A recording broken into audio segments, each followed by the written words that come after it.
Media సోదరులందరికీ పేరు పేరున నమస్కారం తెలియజేస్తా ఉన్నా. ముందుగా కాంగ్రెస్ పార్టీ ఇచ్చినటువంటి షోకాజ్ నోటీస్ను మీకు ప్రదర్శించాలనుకుంటున్నాం. ఎందుకంటే ముట్టిందన్న విషయం తెలియాలి కాబట్టి షోకాజ్ నోటీసు అదే సస్పెన్షన్ ఆర్డర్. ఇది కాంగ్రెస్ పార్టీ మాకు ఇచ్చినటువంటి సస్పెన్షన్ ఆర్డర్. ఇది ఎక్కడ మిస్ కాకూడదని ఫ్రేమ్ కట్టించడం మళ్ళా నలగకూడదనే ఉద్దేశంతో. సో దీంతో ఈ ఫ్రేమ్ తోటే దీంతోటే బీసీలకు రాజ్యాధికారం ఎట్లా రావాలో చూపిస్తాం దీంతో. సో ఈ సస్పెన్షన్ ఆర్డర్ మాకు అందింది. ఇది పంపించేలా ప్రయత్నం చేసినటువంటి గౌరవ ముఖ్యమంత్రి రేవంత్ రెడ్డి గారికి మీరు చాలా రోజుల నుంచి ప్రయత్నం చేసారు. పాపం సస్పెండ్ చేయాలి అనేటువంటి తపన.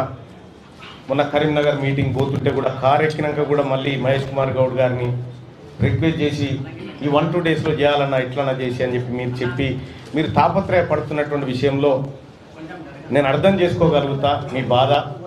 ఎందుకంటే మీ దగ్గర ఉండేటువంటి వ్యక్తులు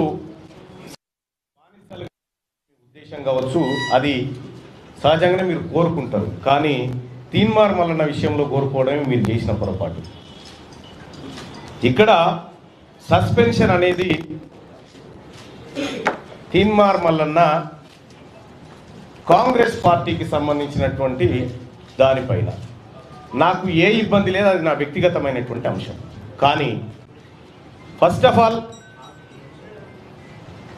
మీడియా మిత్రులకు తెలియజేయాల్సింది ఏంటంటే దాని గురించి సందర్భం వచ్చినప్పుడల్లా మాట్లాడతా. కానీ ఇవాళ తెలంగాణ రాష్ట్రంలో 3 ఎమ్మెల్సీ స్థానాలకు ఎన్నికలు జరుగుతూ ఉన్నాయి.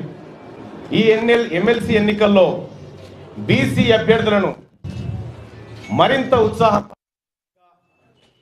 ఓటింగ్లో పాల్గొన్నటువంటి బీసీ వాదులకు, సంఘాలకు, మేధావులకు, టీచర్లకు, పట్టభద్రులకు అందరికీ శిరస్సు వంచి నమస్కారం చేస్తా ఉన్నాం. మేమంతా మీరిచ్చినటువంటి బూస్టింగ్ ఇది మామూలు బూస్టింగ్ కాదు. మాకు రేపు భవిష్యత్ తరాల్లో అది ఖచ్చితంగా మంచి రూపంలో ముందుకు పోతుంది. ఇక చాలా రోజుల నుంచి చాలామంది మీడియా మిత్రులు అడుగుతూ ఉన్నారు, ఏమైంది మల్లన్న సస్పెన్షన్ ఆర్డర్ వచ్చింది, మీరు స్పందించరా,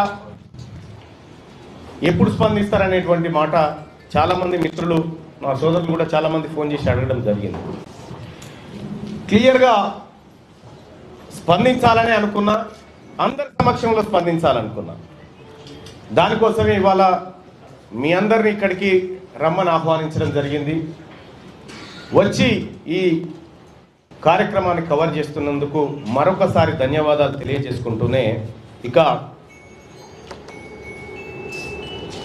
గౌరవ ముఖ్యమంత్రి రేవంత్ రెడ్డి గారు నన్ను కాంగ్రెస్ పార్టీ నుంచి బయటికి పంపించడం ద్వారా ఏదో జరిగిపోతుంది, ఇక బీసీ ఉద్యమం ఆగిపోతుంది, బీసీలు ఇంకెవరు మాట్లాడరు అనేటువంటి భ్రమలు మీకేమన్నా ఉంటే తొలగించుకోలేదు.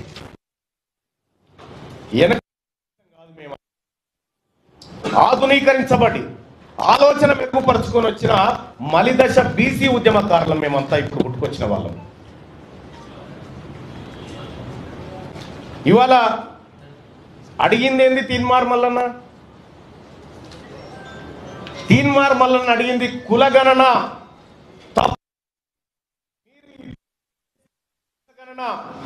చిత్తు కాగితంతో సమానం, పనికిరాదు, ఇది బీసీలను ప్రజలను చేస్తున్నట్టు అని చెప్పి తగలబెట్టడం జరిగింది. తగలబెట్టడమే తప్పైతే బీసీల మంచిని కోరి, బీసీలకు న్యాయం జరగాలని కోరి తగలబెట్టడం తప్పైతే చేస్తాం. కానీ ఇవాళ మీరే చెప్పిరు, భారతదేశానికే ఆదర్శవంతమైనటువంటి కులగణన మనం చేయబోతా ఉన్నాం, ఇది నా జన్మ సార్థకం అనేటువంటి డైలాగులు పెద్దవి కొట్టిరు. నేను కూడా చెప్పిన, కులగణన చేసే క్రమంలో ముఖ్యమంత్రి గారికి నేను కూడా సూచన చేసిన. 1931 తర్వాత అసలు మా తలకాయలను లెక్కించినోడు లేడు. కులాల వారీగా మీరే ఆ మంచి కార్యక్రమం చేపట్టారు. మీరు చేపట్టే కార్యక్రమం దేశానికి ఆదర్శంగా ఉండాలి. రాహుల్ గాంధీ గారు తల ఎత్తుకొని మాట్లాడే విధంగా ఉండాలి. దీని ఒక పండుగ వాతావరణంలో చేయాలనేటువంటి మాట చెప్పడం జరిగింది. నిజంగా కులగణన సక్సెస్ చేయాలనేటువంటి ఆలోచన కనుక రాష్ట్ర ప్రభుత్వానికి అందులో ఉన్న అగ్రవర్ణాలకు నిజంగా ఉంటే కులగణన ప్రారంభోత్సవమే వేడుకల ముఖ్యమంత్రి గారు ఆయన ఇంట్లో, మంత్రులు వాళ్ళ ఇళ్లలో, ఎమ్మెల్యేలు కాంగ్రెస్ పార్టీ నాయకులంతా ఎవరింట్లో వాళ్ళు మొదటి రోజు చేసుకొని సమాజానికి ఆదర్శంగా చూపించేటోళ్ళు. గతంలో 2014లో కేసీఆర్ గారు సర్వే చేసినప్పుడు దుబాయ్, బొంబాయి ఎక్కడున్నాడు కూడా వచ్చిండు. అంత పకడ్బందీ ప్రచారం చేసిరు.